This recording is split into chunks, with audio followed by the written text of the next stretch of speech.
Sorry, everyone, and thank you for coming back in. I think we we were talking and discovered that some people were sending us messages that they couldn't hear us, so we had to end it and start all over again. So we would start the program again. Dr. Philip Ekeson is going back to try to join through the YouTube because he was having some technical issues, and also Emmanuel was having some technical issues too. And I do have my other team, Zainab and Dr. Cynthia. Okay, perfect. Dr. Philip is able to join through here. So wonderful. Yes. Wonderful. This is great. Awesome. So this is great. All right. So we're going to start from the beginning because I believe some people were unable to see us and they were unable to hear us. If you guys are here, if you can see us, I see some people from SUBEB. I'm giving a shout out to the Edo State SUBEB. I see all of you, and I'm giving a shout out to the Nigerian Defense Army. I see some of you here. Thank you so much for being here to support your girl. And this is the Amina Jimoh Show at the Amina Jimoh Foundation. I'll be introducing my team that are here with me tonight. Tonight we do have Dr. Philip Ekeson. Dr. Philip Ekeson is a forensic scientist in Massachusetts. He works with the Commonwealth of Massachusetts. I do have Dr. Cynthia Odigie. Dr. Cynthia Odigie is my global personal assistant, and she's also a GP in the UK, a primary care doctor. We call it primary care doctor here. And she's also the doctor for the foundation, the Amina Jimoh Foundation. So sometimes when we do have those clinical questions and things like that, we throw it at her. We also have other doctors, we also have other team members who are behind the scene working hard. I tell you, we have everyone working hard just to make sure that the public is good. And we are all volunteering to give back to the society because without you and I, there wouldn't be anyone here. So we have to start thinking about how can we help our society. We also have Zainab Abubakar. Zainab Abubakar is a lecturer in Nigeria. So she's here tonight to talk about that. We also have Emmanuel. Emmanuel is an economist in Nigeria.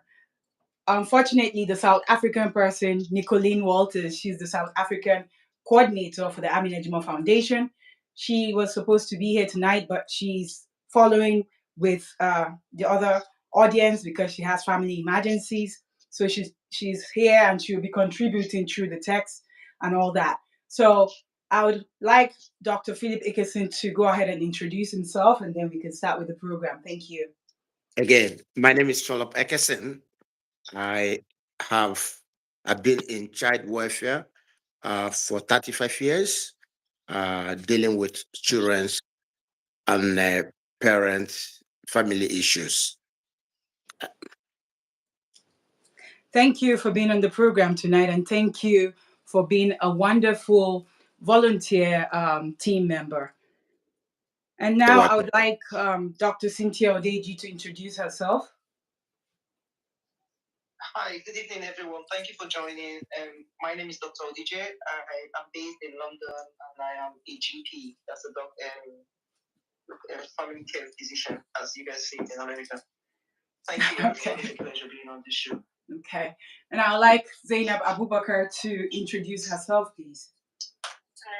Hi everyone. I'm Zainab Abubakar. My name is Zainab Abubakar, a lecturer at Kaduna Polytechnic, Department of Mass Communications. The state coordinator, Kaduna State Coordinator for the Amina Jimoh Foundation, and the PR and media personnel. Thank you for being here. And now would have Emmanuel introduce himself. Good evening, everyone. Thank you for joining. My name is Emmanuel Judge. I'm a development economist and also an humanitarian. And it's great to be with you all. Thank you. So we'll go ahead and have Dr. Philip Ekeson, the forensic scientist, tell us about the topic we're talking about tonight, and we'll take it from there. Thank you. Okay. Thank you. Thank you. I mean, please let people in. I'm looking at the chat. People are still trying to get in there. But they're not supposed to get in through the people that are coming in from SUBEB are supposed to be with the other people, not on the speaker stuff. So that's what I'm not understanding. But I'll let them in. All right, okay, I've let all of them in. You all are welcome. I do have my Edo SUBEB online, and I guess everybody wants to make sure that they're part of the program. And I believe they're in now.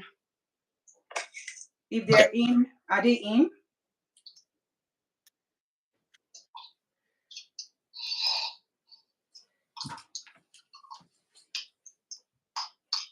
Are they in now? Oh, okay. Oh, I think we lost them again. Probably. All right. I'm just gonna have Dr. Philip continue talking for now while I try to get them in. I think the people that were supposed to get in were too many people, and then it got them out. Okay. From my introduction, it's obvious that child welfare, it's a particular uh,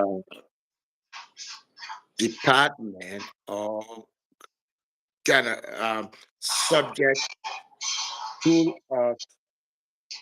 school that deals with children and and their parents' issues, which in for the purpose of this meeting of this conference or meeting is I would classify it as a family issues.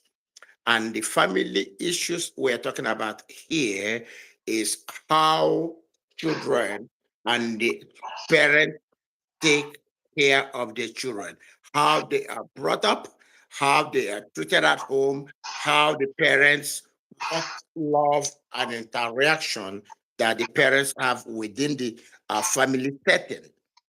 Now, we have some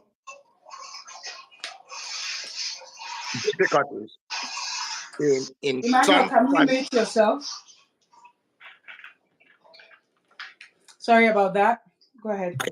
Okay, there are dysfunctioning families, and this dysfunctional family is a family where there are some issues that some parental issues that impacts the children in the home. Sometimes this leads to some neglect or some physical abuse to the children. And this neglect and physical abuse does have some lingering impact, long-term impact on the children. And let me just again try to classify or try to explain when we say neglect of children.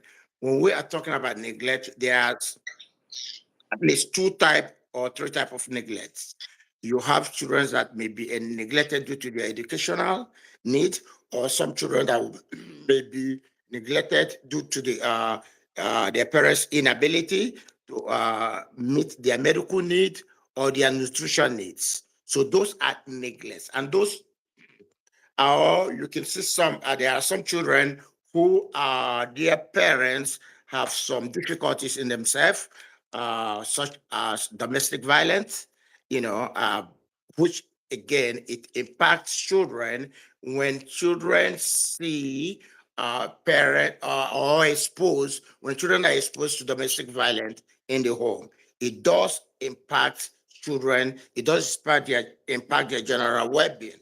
You know, and there are also in some instances where children are physically abused or sexual abuse. It does again impact the general well-being of the children. It does not only does it impact them, it does leave a very long, lingering mark on them, which in the language of child welfare or psychologists or even medical doctors, you call trauma. You know, it's a trauma. It's something that you cannot uh, uh, His Excellency has said in the previous meeting, before this uh, current round. It is something that really you cannot touch. You can't Sorry, see it. one second, please. Esther from SUBEB, can you mute yourself, please? Thank you. I'm listening to you. Thank you. Okay, The so noise is coming from there. so the impact of this family dysfunctionality, the impact of it is that it leaves a very lingering, a very lasting trauma on the children.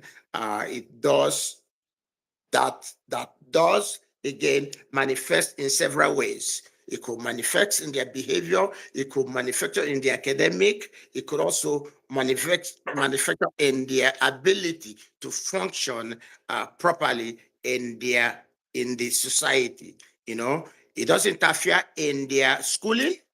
You have a lot of children dropping out of school again due to trauma that they have been exposed to, and or they have due to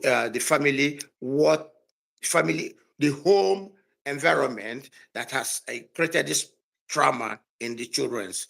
So it's a very difficult. It's difficult on the children. It creates a lingering problem within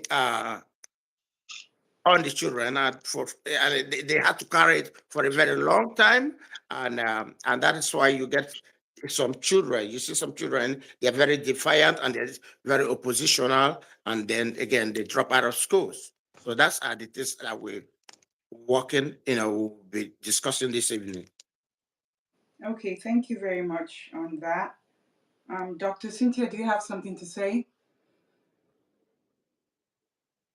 Oh, just to recap, like I said, because we're starting all over again. So I thank you to Mr. Phillips. That was a very good introduction, stating at least the various types of abuse in children, and then talking briefly about the side effects they do get when they're abused. So my question is still about the female genital mutilation, as I was speaking about. So basically, it's a big concern because this poses a lot of health issues to the girl child once she has this, because mutilation, it entails either the partial or the complete removal of the genitalia, usually the clitoris, of a girl child when she's born. So culturally, I think some reasons are because so they can. I'm not sure really, but I think books that I've read say it's to reduce the libido. But correct me if I'm wrong. I don't know. I think I've seen something like that too. Yes, you're right. Yeah, so this is why it is done. But there are bigger side effects this child experiences. So how do we manage this? Because in the UK, it is a crime. So once a child comes in and for some reason, if it entails we have to do some examination and we spot this, already it triggers a safeguarding. So we have to get that all sorted out. We have to look around the family and make sure we contact the parents. We just raise up a safeguard. We just contact the social workers and then we start the safeguarding and inform the police because we find it as a criminal case in the UK. But I don't know if this can be managed. Is this seen as a form of abuse in Nigeria? I think that's where Zainab Abubakar, Mallama Zainab Abubakar, yes, come in. I come in here. In Nigeria, it's not. In fact, I think a lot needs to be done on awareness because people still do not see it as any form of abuse. They see it as part of their culture, part of what needs to be done before to a female child. Like you said, they believe it reduces the libido of a female child. It will prevent her from being promiscuous and things like that. But unfortunately, it has, like Dr. Cynthia is saying, it has negative effect on the child. I remember while during my NYSC, a friend I made, she's from the Yoruba speaking style, her name is KG. So she opened up to me and she told me that, do I know that she was circumcised? I was like, though I heard it during my university days, so I was no longer that shocked. And I said, so what happened? She said, it's really affecting her because she has a fiance, they're about getting married and they've been intimate that she never enjoys sex. It's always painful to her and things like that. And her fear now is her younger sister at home, they're going to do the same thing to her. and she doesn't know where to go to. That, and if they refuses, she might even have issues getting married, because there are men who will say, if you are not circumcised, I can't get married to you. So you see, a lot needs to be done. People are still out there. You see educated parents, educated people who see it as a norm, like something that should be done. They don't frown at it. They see it as it's something that needs to be done. If you don't do it, they consider you as a deviant. So I don't know where we'll come in. I don't know, maybe we'll create an enlightenment campaign or something. It's through the Amina Jimoh Foundation. All right, and we'll have Emmanuel D. Judge talk about that also from Nigeria. Oh, I think it's okay. Had a question. Sorry. Okay. Sorry, you can't see, but I could see what her hand. I think I could also make comment Sure. in relation to that. I think, yes, just like has been said, that it's a cultural thing. Okay. Can you hear me? I think Dr. Philip is talking. After he talks, please, then you talk. Thank you. I just wanted to add this, that just like Dr. Cynthia and has spoken, and also this our second speaker did mention, it's a cultural thing. And then when you get to when you got to the main topic of it, there are it depends from state by state, region by region. In the eastern region, which is the Igbos, in the long ago, they call it circumcision, and it was they do carry out at the time maybe about 2 or 3 or 4 weeks after birth to the girl child. That's when they do it. But now with much enlightenment in the hospital, I think it's dying. They are stopping doing. I mean, it's not a practice. It's not in practice again, but some families, some parents still do it, but they do it out of the hospitals. Okay, thank you for your input. And Isoken, you had something to say? Isoken from SUBEB. And some of you might not know what that stands for. It's the State Education Board in Edo State in Nigeria. I'm giving a shout out to Miss Onome Bridge, Barrister Onome Bridge. She's the chairperson for the SUBEB in Edo State. And I'm giving a shout out to the entire hardworking team of the safeguarding team unit in Edo State. So I greet you all. Oba Etope. I was called Oba Etope yesterday. She told me Oba Etope. And it means Oba Etope. Yes, it says Emperor of the People. So that's what Edo calls me, Emperor of the People.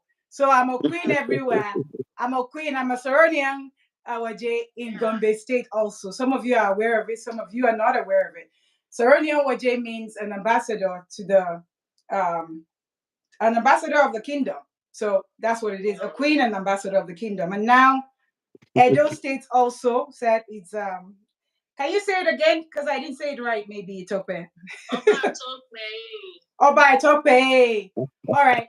I should better come for my the real crowning so that they can see me in the attire, right? The Edo attire. So you see, your girl is a multicultural person. I'm very diverse. And I love diversity all through my life. And I was a president for diversity in my college university in America, where I brought everybody together. And my boss is here with me, whether you guys like it or not. My boss, who was my first boss ever in America, is on this show tonight. So I give a shout out to him. I already gave a shout out to the SUBEB, the Edo SUBEB.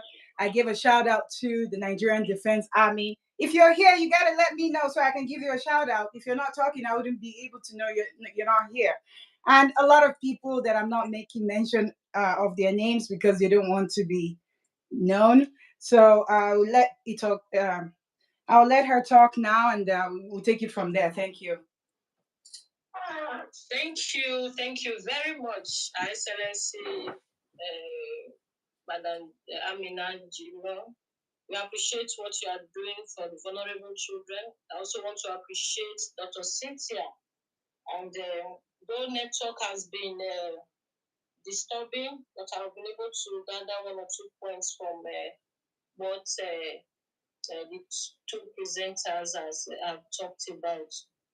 On behalf of my executive chairman, Barrister Ms.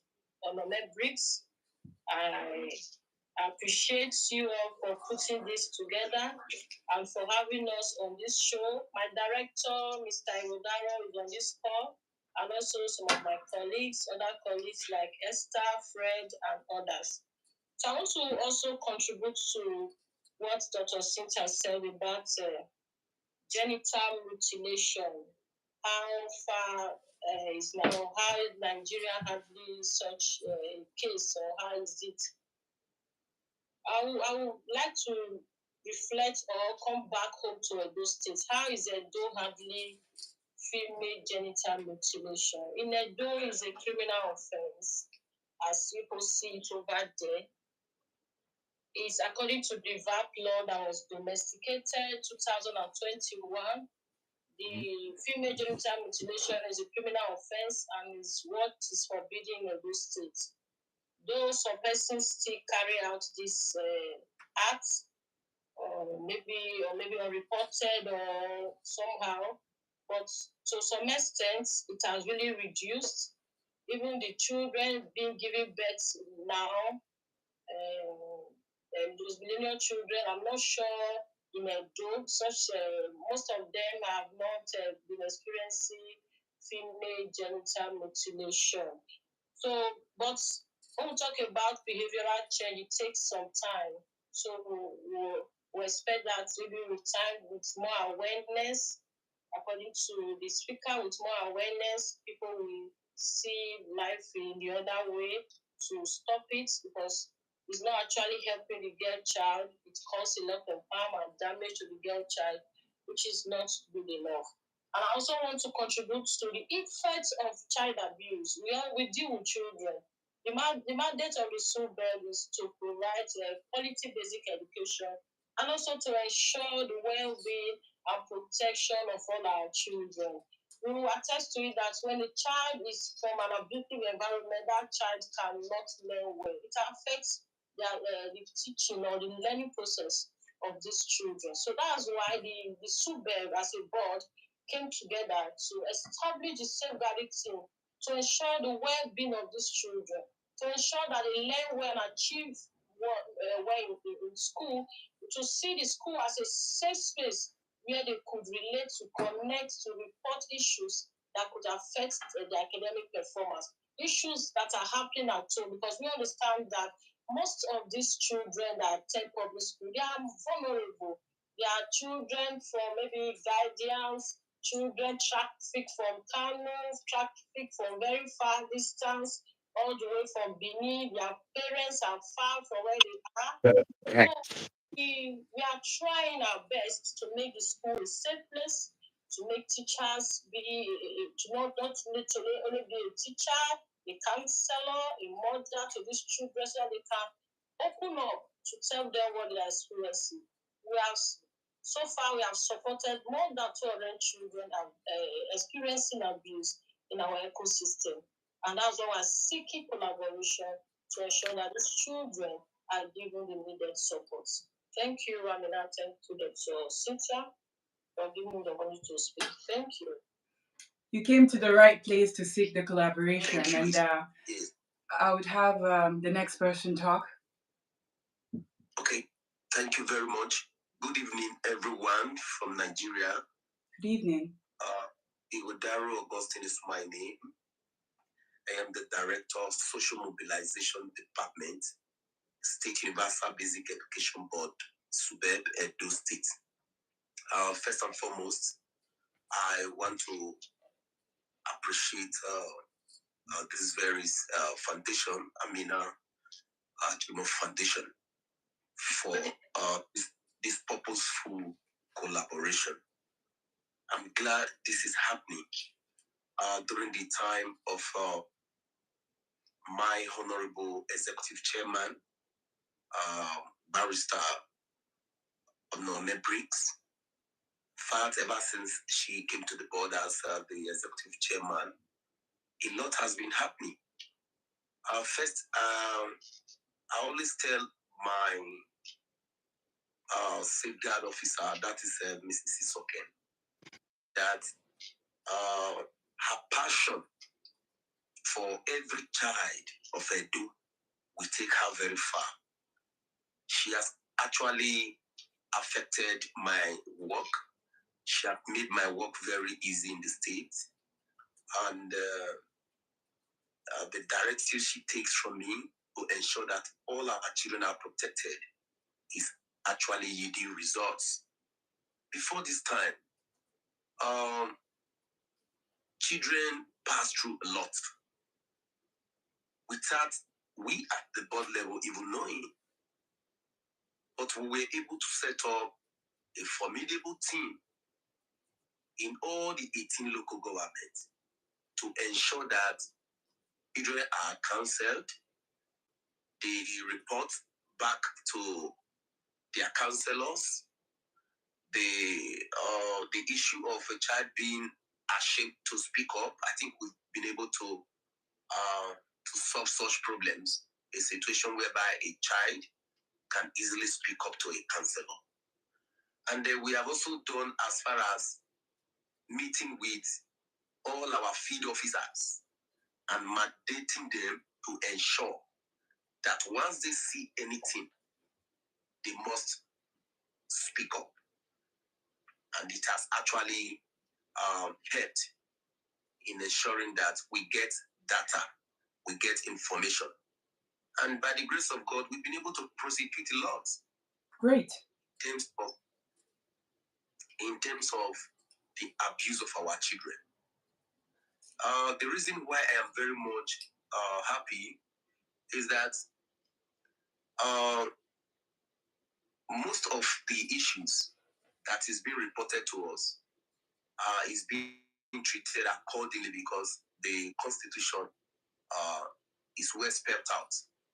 And our field officers are doing their best to sensitize all communities in all that is happening. So we've been able to get useful information. So the most challenging aspect of this is mobility, considering the distance from one local government to the other. When there are information, the first thing is to ensure that the child is protected and kept in shelter. So traveling from Benin as a matter of urgency to some local government becomes a challenge. In some cases, you see parents and maybe guardians conniving to ensure that truth is not, the truth about what has transpired is killed, so that once the child is threatened, it will not be difficult for such a child to tell you what has actually transpired. So these are challenges. Then what about the school environment? Is the school environment safe for this child? We've been able to make use of the school-based management committee members to assist in the school environment. Is the school fenced? What are the challenges of these children from their various homes to the school? So we've been able to gather a lot of information just to ensure that we protect our children. All right. Thank you very much, Mr. Austin.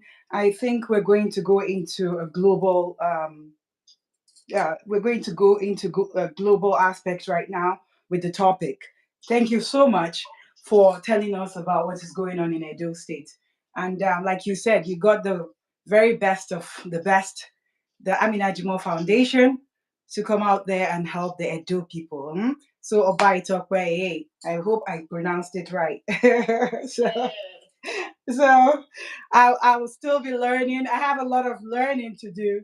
in Edo and Gombe, because now the titles are everywhere.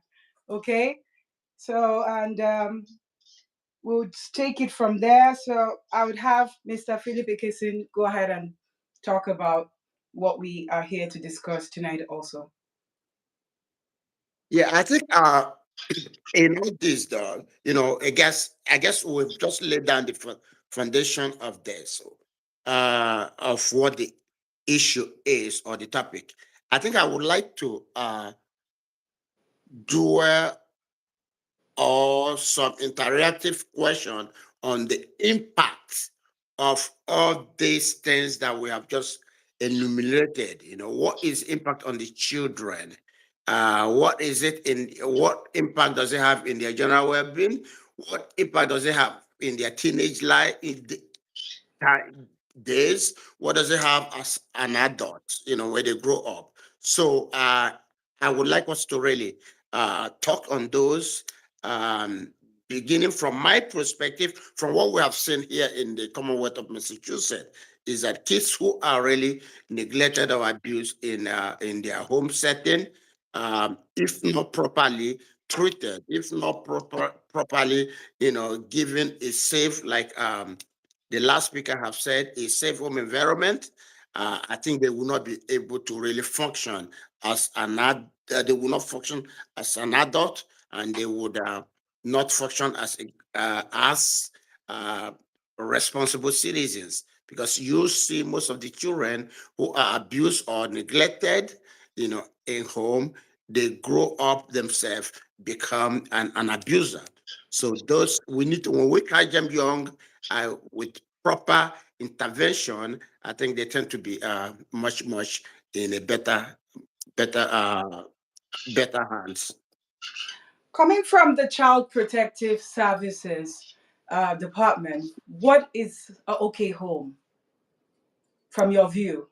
Because some people don't know, maybe what they're doing is considered as abuse in their culture. So I know we're here, it's a global thing, but I have two backgrounds. You also have two backgrounds, and most of us have two backgrounds. Dr. Cynthia have two backgrounds.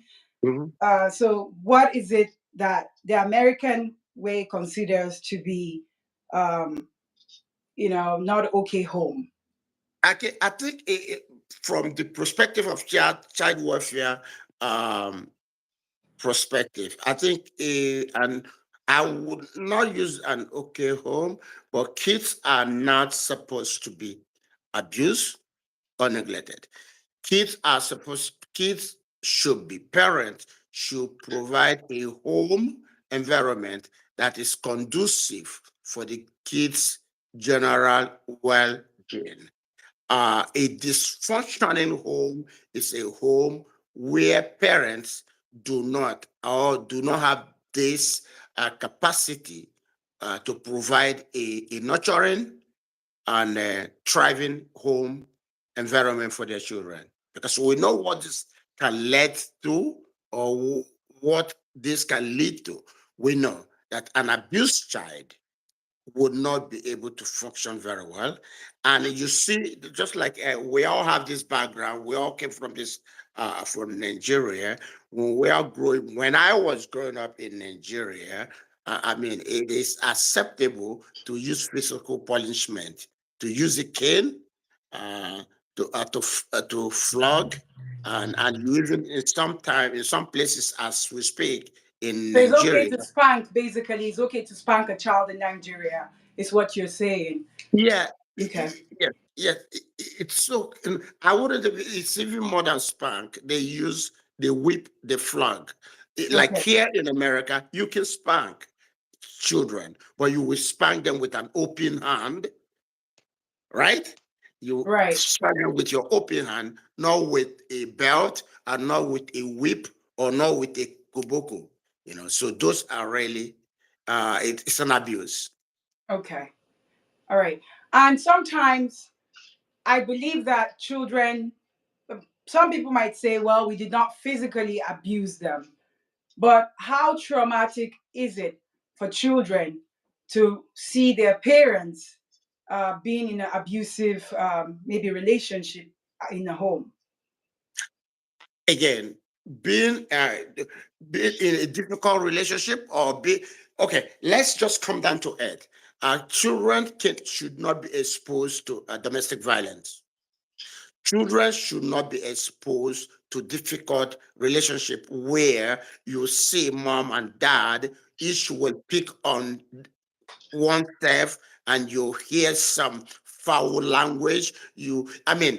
Yes, or you see some heated argument. Yes, parents argue. Every home parents argue. Okay, in a home you can argue, but you must minimize that argument. You must not make it a loud argument, whereby because that in itself does traumatize the children. When So you probably argue, I would say when adults are talking, if it's adult talk, get the children out of it. Like children don't need to know about your business. Like keep it yeah, away from them.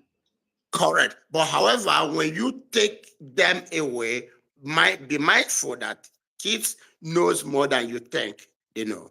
If you take them away and if they know you're going to talk in a loud voice or you're going to talk in a way where one parent or mom and dad, one parent will be using some foul language like cursing, swearing, it does impact the children and they pick it up. They know what is going on. Okay. All right. Do we have any of the Edo SUBEB team that want to say something?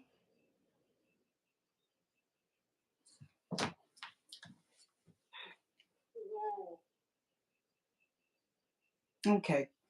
Mallama Zainab. Now, All right. Do you want to talk about something else? we can't talk about global child safety without talking about child trafficking and child abuse. I guess the Edo people have talked much on child abuse. But child trafficking, it's aside from drug trafficking, it's the another biggest problem of the world. And in Nigeria here we have, it's a hub for exploitation. Children are exploited, people are taken out, and these are caused majorly by poverty. Culture, like we said, also is part of it. Then we have rapid urbanization. People are moving from rural area to the urban area. Lack of opportunity. There's no opportunity in the rural area, so I need to move. And these children are now exposed to trafficking. It's a very big problem. We have international trafficking. We have local trafficking. You see children taken from one state to another, from a local government to another local government. These things are happening. They're happening. You see children. There's even one case I have right now, but I don't want to come out because the child is scared. She came in. She came in to buy. She came outside to buy something close to my face. I always see her. She comes around, play with the kids around, and she said, I just said I should come and greet you. I said, greet me. Did your mommy send you? She said, yes, I came to ride here. I thought she was staying with her mother.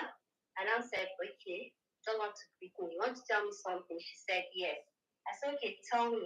Later, I think developed cold feet and went back. So I followed her to the place she's grinding. And I asked the grinding lady, do you know this child? She said, yeah, she stays with somebody. That's how I knew it was not even her mother. And I said, did you misplace your money? Let me go with you. She immediately, her countenance changed. She said, no, don't come with me. There's no problem. Oh dear. So yes. It's because of the stigmatization. That child obviously is going through something. Or she's scared. She wanted to say something, but scared. Probably. So I follow her gently and see what is happening. She most probably have been brought from another state to Kaduna here to be with somebody, and she's probably being maltreated. I can't conclude until I make my investigation. Okay. So child trafficking is a big problem. It doesn't have to be outside, taking children outside the country, within the state, they traffic children. And you see them going through so many things. They don't put them in school. Any child under 18 years that is that is brought in as a maid is child abuse because she's under 18 or he's under 18, and that is a child in the Nigerian constitution. So such children, we have so many of them, but most of us turn the other eye. You see a child under 18 not going to school, being a house help in close, maybe your neighbor, your friend, and you're not saying anything. When you see something, you say something. Yeah, because people enable abusers, and that's the problem. It is our business. Yeah, exactly. Thank you. It is everybody's business. Because sometimes people would say, even with the show, people would say, why are you telling people's story? Well, if you do not say it, nobody's going to be aware of what's happening. And if somebody comes out to tell their story, kudos to you, because you're helping save someone else, whether you like it or not. Don't care about what people say about you. At the end of the day, someday we would all go back to God and account for how we lived our life. So Correct. I care about my grave and not about anyone. So Correct. whatever anyone is saying about me, I don't want to use any bad word. But I put she's in school. Okay. That child that she brings in and puts in school doesn't even have the time. When you go to the school and you find out she's always tired, she's sleeping. Probably she's going through a lot. Maybe she's even sexually abused. She might be sexually abused. We're going to look into that after this show. Sexually abused. Yes. Physically abused. So they go to school. You claim as she's going to school. Because whether you like it or not, some people who are supposed to protect these children are the main perpetrators. So it's like, sorry, sometimes the principal can be the perpetrator. I'm sorry to say. Sometimes even the person who is supposed to be the guardian can be even the parents. So it's sad that we have crazy people. You can see people wearing clothes, looking normal, but they're not normal. Because I'm sorry, if somebody is acting abnormal, we have to say it. So it's high time you and I start using our voice, whether you like it or not. Some people say, I talked about being influential the other time at my foundation, and some people were like, oh. The bottom line is, if we go to the root of this, everything boils down to poverty. Poverty does not say we should not have a good thinking. They don't have the means to take care of these children. So not having needs to take care of the children does not mean you should not have a voice. If you cannot protect your own child, I expect everyone to be able to speak for their child. Unfortunately, Nigeria, if you're poor, you do not have a voice. It's not only in Nigeria that you do not have a voice if you're poor. And I wouldn't use the word poor. Sometimes people feel they do not have a voice. Believe me, you can be anywhere in the world and feel you do not have a voice, but you have to keep trying. That's where your resiliency has to come in. If you care about your child, you'll give I'm not saying go and act violent, but you'll give your last drop, your last couple, your last cent in that account. I know a lot of times, like in America, it's very, yes. Cynthia. Can I say something? Go ahead. I'm just trying to make it practical now because we have the educational board here. Can someone just help me out from the SUBEB? How do you guys pick up children that have been trafficked? So I know sometimes they put them in school. Do you guys do home visits when you're concerned about a child's performance in school? Home visit in Nigeria. Good evening, everyone. Good evening. Good evening. Okay, I'm just going to contribute in that regard. So we find out that these are the children traffic most times. They don't even communicate with their parents. Their parents just send them to, from like we have a case in a school I visited. The parent just sent the child through a middle person. You find out that before they go stay with and they help us, that they help. They are not really their relatives. They just brought this child from Benue State, which is one of our schools. We went there for monitoring, and we noticed that the guardian came to the school just to call the child, that the child took her phone or something. So now, from our interaction investigation, we noted that this child is staying with her, and the child was not happy there. So we had to call the child and we spoke with the child. What is the issue? She said the woman normally, verbal abuse is what she gets. We tried to look if if she's sexually abused, we interrogated her. She said no, and she's not happy that she's always maltreated by the woman's son. And we are like, okay, would you like to go back to your friend? She said yes. But the contact, she does not have a contact. She said somebody brought her from Benue State, like a middle person, I guess, and she does not communicate. In fact, that some of these parents, they just allow their children, go, they just entrust their children into the hands of like strangers. Maybe I think the middleman may be somebody she knows really, but the middleman just takes the child to the stranger. The only communication between the parents and the child is that middle woman or man. So there's a problem somewhere. Because some parents, it's not only poverty. They don't want to know. There's no sense of responsibility. They're not intentional about, being involved in the education of their children. Most of these children are assets. Some of them are in school, but the school they don't attend regularly. You see some, but they are supposed to go to school. Their guardian will not allow them to go to school every day. There are days they'll go to shop, or if they have other things they want them to attend to, they will just make them stay out of school. When we get reports of such cases, we do swing into action. We look for a way to reach the parents of these children and see how we can, reunite them with their family.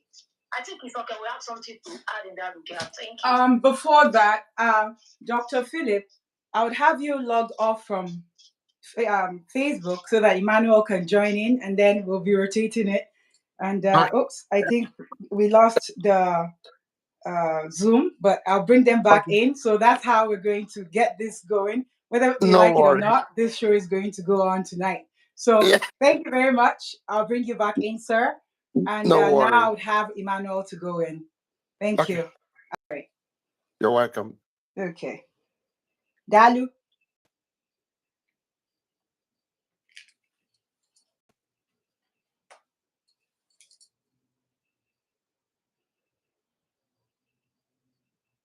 All right. I think the people on the, let me see if they're back in. Okay. They're coming back in because we lost them.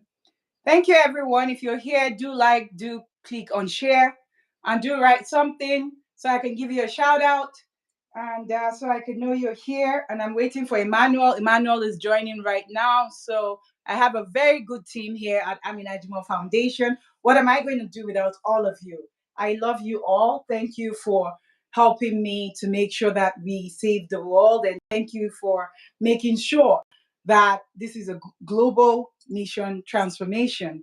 And thank you for volunteering your time to make sure that our kids are safe and our homes are safe. Whether you like it or not, it has to start from us. When we say we do want change, change has to be from you and I. I think I lost Emmanuel again. I don't know what's going on. He's here.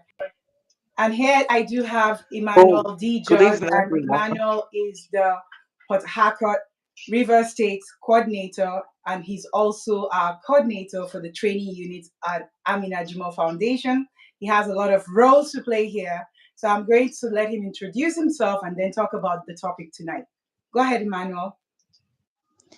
Well, thank you all. Thank you. And I forgot to add that Emmanuel is a economist also in Nigeria. So go ahead.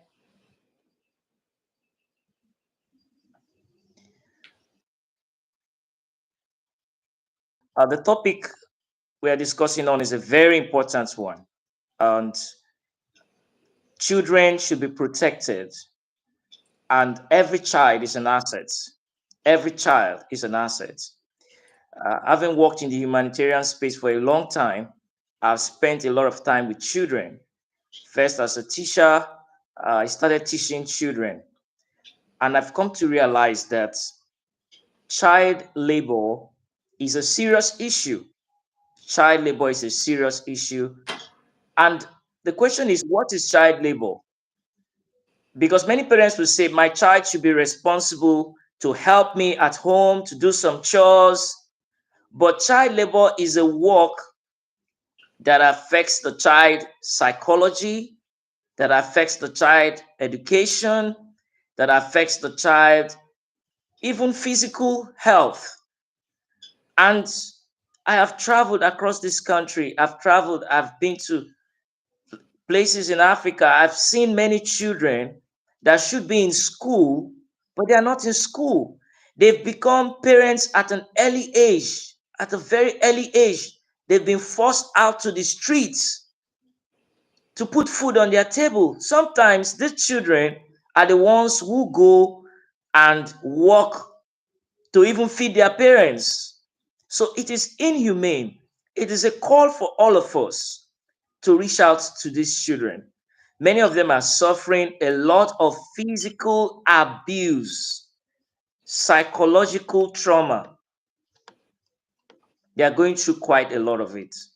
So, what actually is child labor, and what can we do about it? We can talk so much about it, but what can we do about this child labor?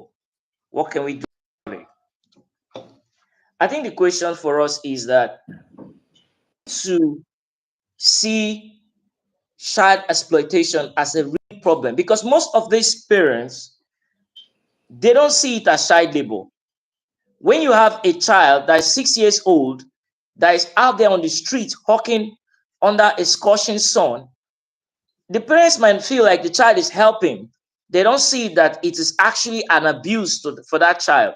According to UNICEF, 1 out of 5 out of school children in the world are found in Nigeria. 1 out of 5 out of school children in the world are found in Nigeria. And if you look at the population of out of school children in Nigeria, it's in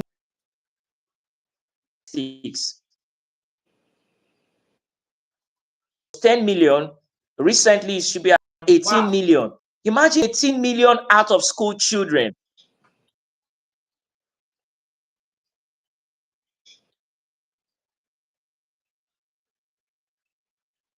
African countries put together. That's more than the population of school children. So, what can we do about it?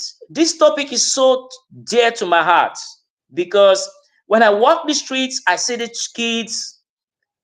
They are just there on that sun, on that rain, working so hard. Some of them are sleeping under the bridge, deprived of education, deprived of shelter, deprived of parenting. And parenting is not just a father and a mother in the house. Parenting involves the parents being involved in the emotional, mental development of that child. So I believe that this topic is a challenge, it's a call for all of us to start reaching out to these children. Many of them have many of them have no voice, nobody to speak for them. And many of these parents, they don't care because they see that the children are supporting them. Now, I'm not saying that it is bad for a child to help. The child should be responsible. The child can help their parents. The child can run errands for the parents. The child can help to do house chores. But when it is affecting the child's physical, mental, educational development, it becomes exploitation. Imagine a child of 12 years carrying buckets of sachet water from morning till evening. One day I was just on the road in a car, on board a car, and a little boy, he should be around 12 years. He was hawking sachet water. And when he came close to the window, I just gave him money. I said, just go. I don't want to buy the water from you. I just want to give you the money.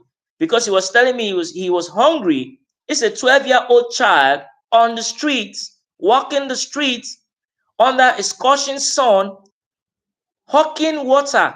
And he told me that he needs to sell because he has to take the money back home for his parents to feed. So if he does not sell, there's no money for them to eat, and he has many siblings at home. So it is a social problem. It's a social problem. And in my little research I did, I even went further to do more research. I discovered that they are drivers of this child labor. And one of the drivers of child labor,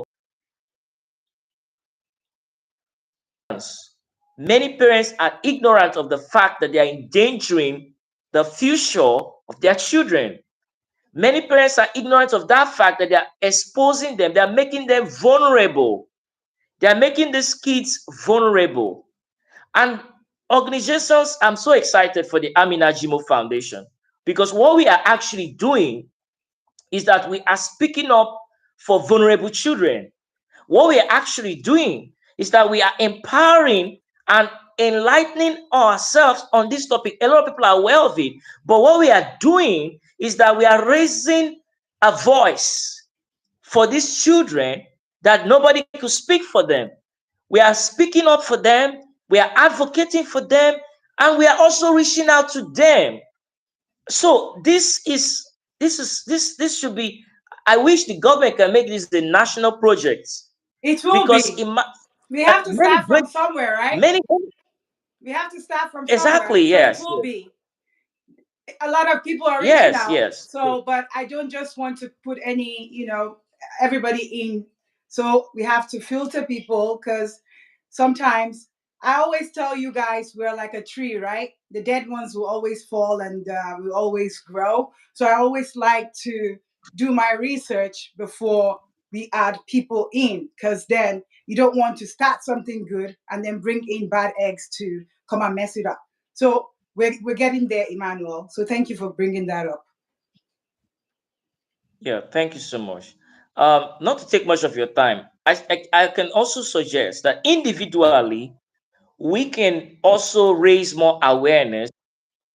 Stickers, we can use our social media platform. We can share quotes or stickers or sensitization materials on child labor. We can do that. We can use our social media. Your social media is your voice. Your social media Absolutely. is a platform, is your voice. So even as you're listening, as you're participating in this global enlightenment session, we're talking about children. You can use your social media to amplify, to speak out for these children. The statistics is so disheartening that we have more than 10 million children out of school. And if they're out of school, they're somewhere, they're under the bridge.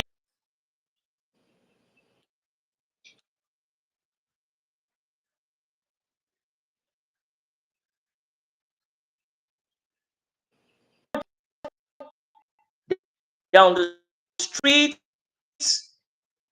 they become many years soldiers, children being recruited in. Oh, we lost Emmanuel. Okay, he's back. Okay, great. All right. For the opportunity, and I thank you for listening. I believe that this event, this program, is going to open more doors to reach out to more children in Nigeria and in Africa. In Thank you once everywhere. again. Remember, we represent the globe. So not Nigeria. This is not just Nigeria. I know I'm Nigerian, I'm American, but we're talking about Yes, the all over world the here. world. And I can see Dr. Cynthia looking at me like, what about the UK? So we're representing the globe. So not Yeah, just Nigeria. Remember that. And we have South Africa exactly. here too. And the Exactly. coordinator from South Africa is looking at you too. Did you just say Nigeria? Exactly. So I had to correct that. Sorry. So I would have you go off from the YouTube, and then probably Dr. Cynthia or Yeah. Zainab will go next on the YouTube. It's a fun day, so let's have fun. Yeah. I Thank want you. everybody's face to be shown, because I want them to see all the wonderful team we have at Amina Jimoh Foundation. I know some people always see my face and my beautiful dance, and some of you are like, why is she not dancing anymore? Don't worry, I'll dance. Okay? I had a loss last year. I lost a sister last year, and I lost another sister this year. So it's been a tough one for the Jimoh family.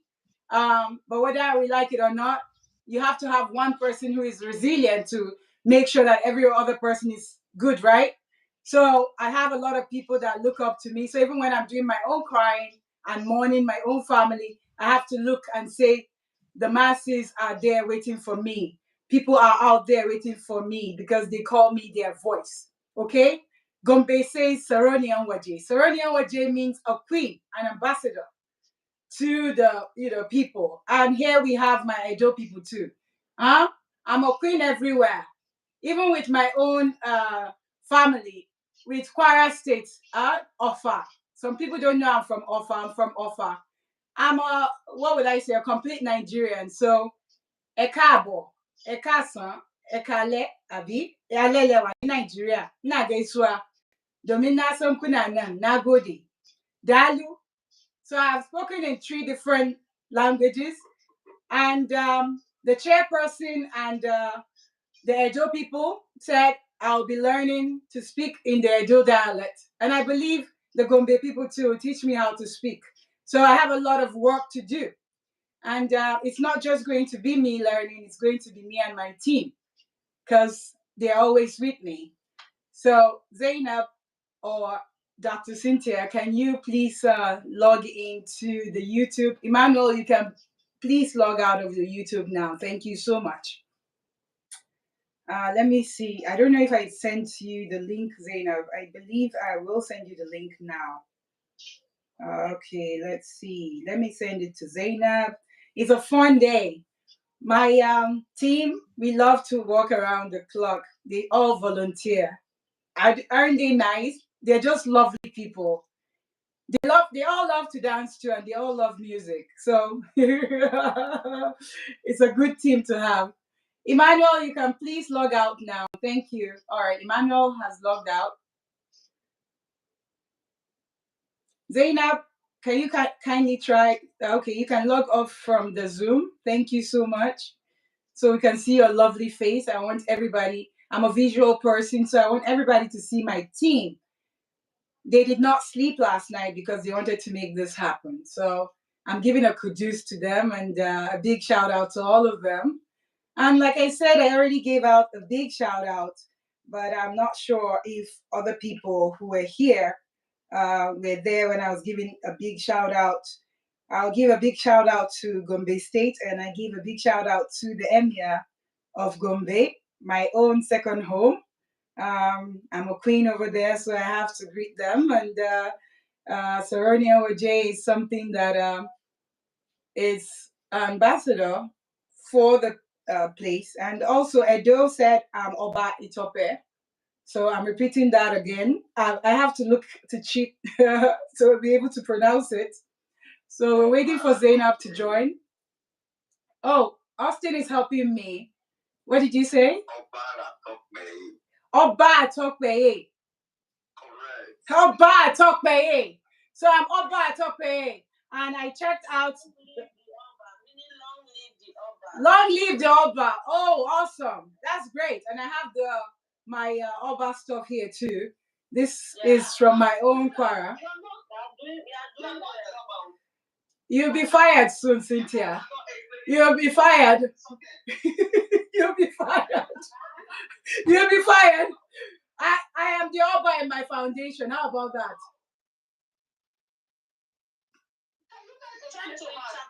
The meaning of Oba Tokpeye. I said, long live the Oba. That's the meaning. It says Emperor of the People, right? That's what it says. Anyway, let me put Zainab on before we continue our Oba Tokpeye. Or let me face my Gombe crown first. That one is enough for me. Let's face that one, the Soronian Waje. Let's leave the Oba Tokpeye until we come to Nigeria. How about that? All right. Mallama Zainab is here. No, so can you please introduce yourself with your beautiful face? Okay, Mallama Zainab Abubakar. I'm the Kaduna State Coordinator, Amina Jimoh Foundation, and the Public Relations Personnel and Media Personnel as well. I'm happy to be here. Thank you so much for being here, and thank you so much for doing all the wonderful job you've been doing with our media. I love the unapologetic things that you do.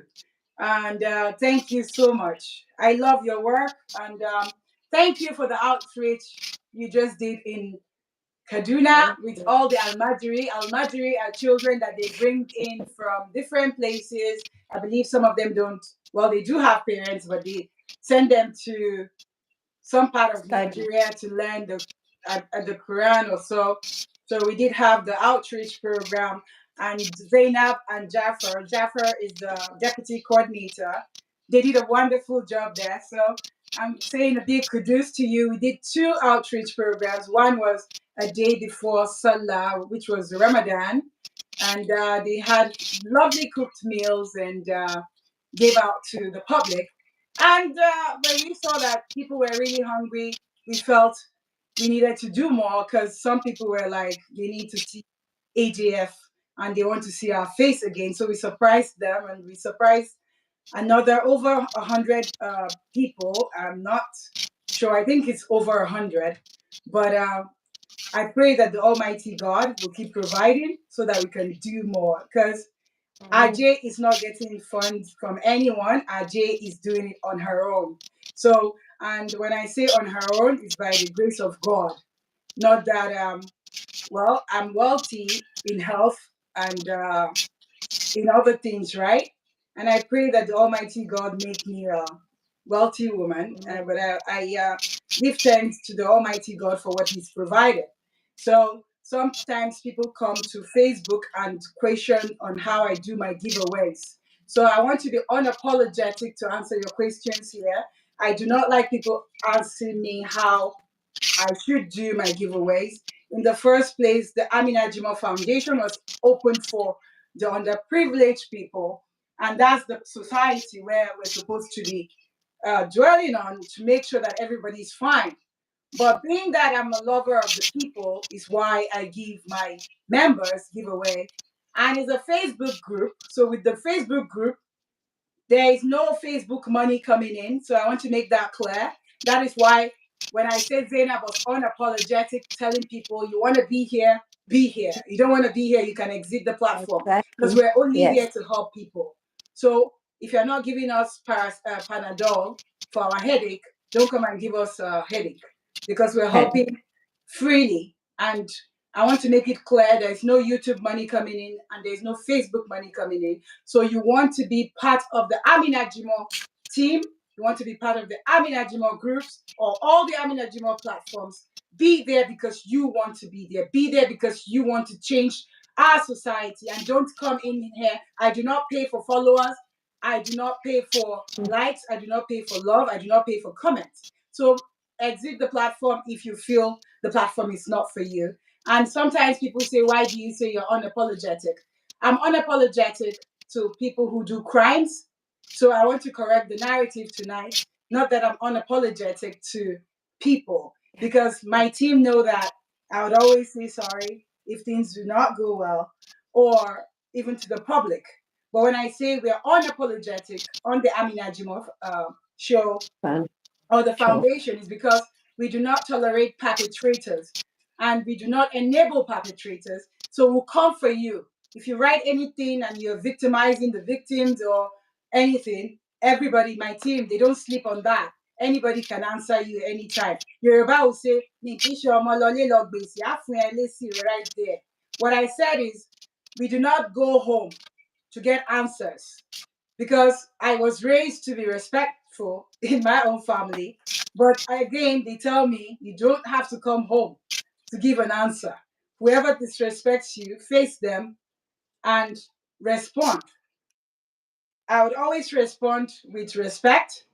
If you disrespect me, I'll disconnect from you. I would not disrespect you. So I would have my lovely Zainab go ahead and talk about the topic for tonight. Thank you very much. Okay. Our topic on child abuse and trafficking. We talked too much about that. Taking a child, trafficking of children in Nigeria has become, it's very rampant. it's not just taking children outside the country that it's trafficking. When you take a child from his parent, even within a local government to another house, traffic that child. Once the child is under 18 and you take that child to go into labor, child labor, that child is being trafficked and being abused. And we have so many such cases. Most of us are aware, we see these things around us, but we choose to look the other way. When you see your neighbor bringing in a child that is under 18 as a house help, as a maid, or shop attendant, whatever, that child is being it's been abused. That child was trafficked because it's no longer with his parent. That child has been trafficked, and it is our responsibility to reach out to the right authority. NAPTIC, a body that is a child that fights for these children for against child trafficking, has a toll-free line that you can call. If you cannot, you can go on Facebook, you can go anywhere, search for NAPTIC, report that issue. If you think you don't want to come out, your neighbors might say they might give you names, or there are places to go. There are places you can report these issues too. We have so many children out there being abused, and kids are exposed to, when you send them to go and hawk, they're exposed to sexual abuse, molestation, all sorts of molestation. Even within the house you keep these children, there are grown-up adults who take advantage of these children. So a lot needs to be done about child abuse and child trafficking in Nigeria. It's a big issue, but most people we don't take it, we don't see it as an issue, but it is an issue, and we need to sit up. When you see something, you say something, please. Absolutely. When you see something, you say something, and don't be an enabler. Stop enabling the perpetrators, and don't be an abuser. And if you're an abuser, may the Almighty God punish you also. And I say amen to that. So I would like to thank you so much, Mallama Zainab, my lovely Kaduna State Coordinator, for all you do. And we'll have Dr. Cynthia go next on the YouTube. So thank you. Na gode sosai domin kina yin very wonderful aiki da mutane. Na gode. Oshega. Zainab understands Yoruba also. So, Oshega Modupe. All right. While I log out, listen. Okay. Oshega. Thank you very much. Na gode. Nima na gode sosai. Odaro. Odaro. Kote daro. Lo comment section. Is that already? Okay. Okay, daro. Okay, we'll wrap it up soon. Yes, thank you. All right, you can log off so Cynthia can go on. Thank you. Yeah. All right, and I do know that I do have my lovely Edo State Board of Education people here. If any of you wants to also get on the YouTube, do let me know. It's okay. You can send me a message on WhatsApp so I know if any of your members want to get on. After Dr. Cynthia gets on, then we'll wrap it up, because I think we've kept people for a long time tonight. But I believe if something has to do with our children, then we can give it our all and be here, even if it's all day that we have to be here for them. So thank you so much. And right now we're waiting for Dr. Cynthia Odigie, the Amina Jimoh Foundation doctor, and she's also my global personal assistant to the foundation. Thank you. So I'm waiting for her to join. I've not seen anything coming up from her. Okay.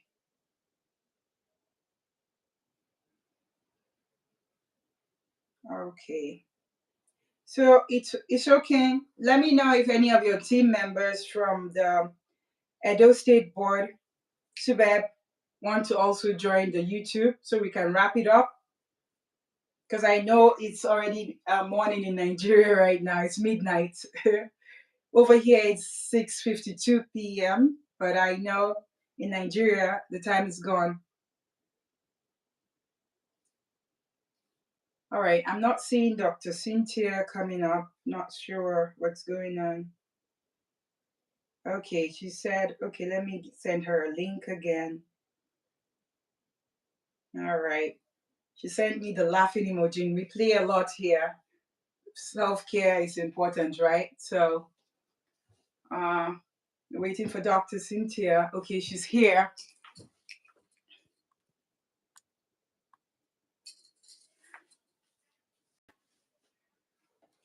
And here comes the lovely global personal assistant to Amina Jimoh Foundation. I love that. Hello, everyone. We Can you can hear hear me? you. Oh, nice. Always so nice to be on this show. So I'm just going to wrap up quickly. Amina, like you said, it's midnight here already. Yes. So you've kept us up Only me can do for that, well, is it right? Only AJE has the power to keep everybody up because children need to be safe. How about that? okay? All right, let's move Acceptable. on. Okay, so I would just basically summarize. So thank you all the speakers that have come on. So far we've enlightened ourselves and we've brought awareness, hopefully, to the public about child safeguarding. So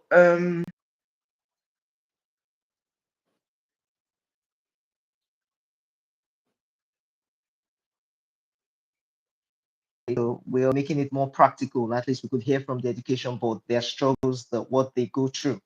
So basically that is just it. So I have nothing much to say. Everything has been covered essentially, and it's just all thank you. And yes, let's put things into action and make people more aware about the safeguarding.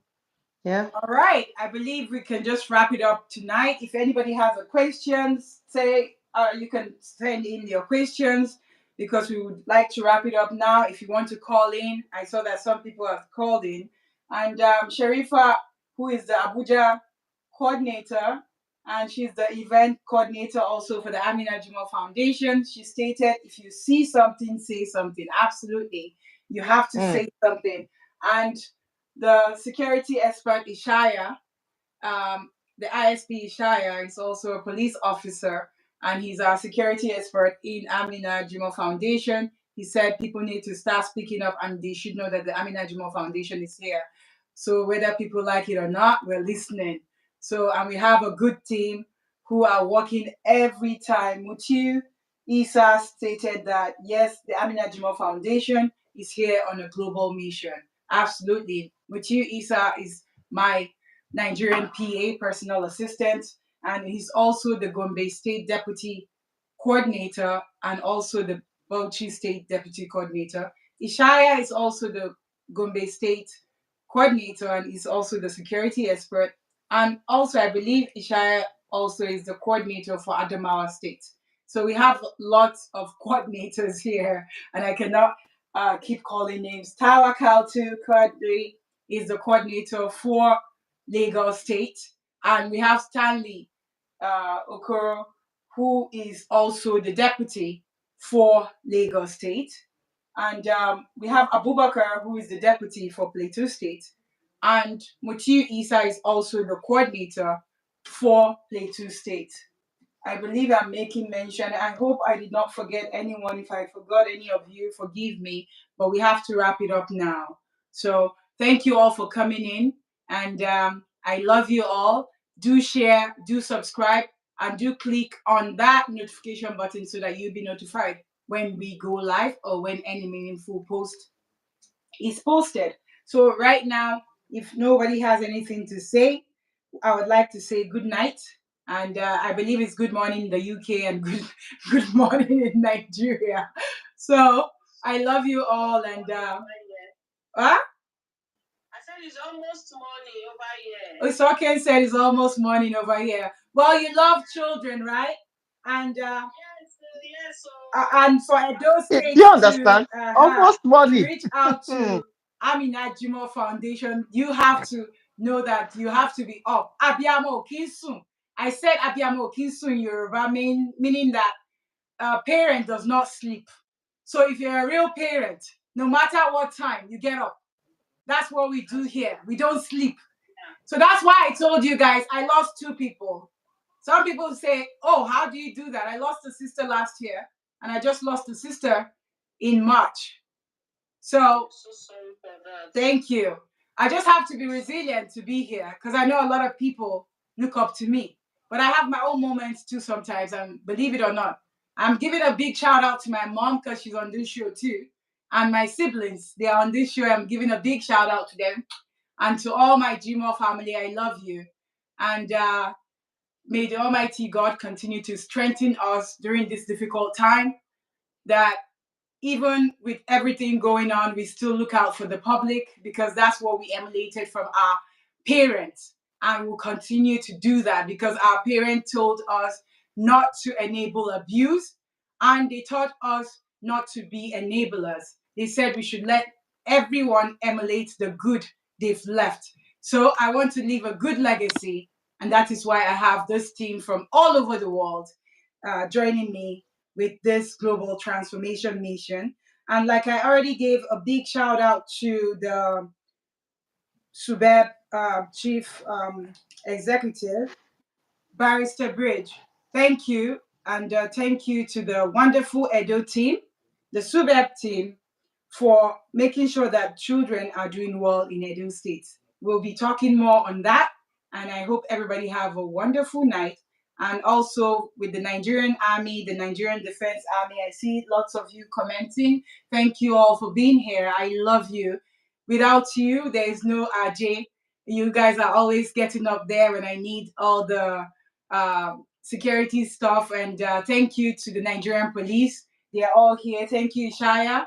Shaya, like I said, is my security expert. He's always working, making sure that all those vulnerable people that we have on the platform get the help that they deserve. So sometimes people say it's a domestic violence platform. It is not, but I cannot turn people back. So that is why I always take their cases and we treat them. When we say the platform is about life issues and we talk about domestic issues, people term it to be domestic violence. However, whatever way they want to term it to, I would not turn people down. That is why I still make sure that we attend to people that have cases on domestic violence because sometimes they go somewhere and with the culture, like I would say from Nigeria, you're supposed to be quiet and muted when you are a victim. And we want to stop the narrative. That is why the Amina Jimoh Foundation is giving people the voice. And I love that men and women are coming out to speak so that we can all stop abuse. And I love you all, but we're going to leave it here tonight. Thank you so much. And you guys have a wonderful night. And good morning, Africa and South Africa, because I know Nicolene is here too. And bye, Dr. Cynthia. I'm sure you want to get to your bed because probably you're on call or something tomorrow morning at your work. So thank you everyone for joining in and have a good one. And I'll just let you all go. Have a good one. Bye. God bless. Bye-bye. Bye. God bless. Bye.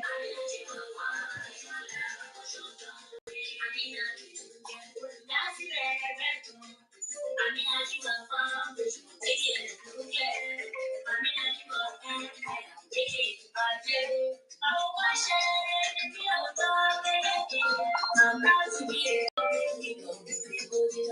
Are you looking for a way to make a difference? Join the Amina Jimoh Foundation. We are an international organization, humanitarian at heart, with a focus on life issues. Let's make a fresh start. From empowering communities to fostering development, we are dedicated to making a positive impact, carrying laws for clean water for all.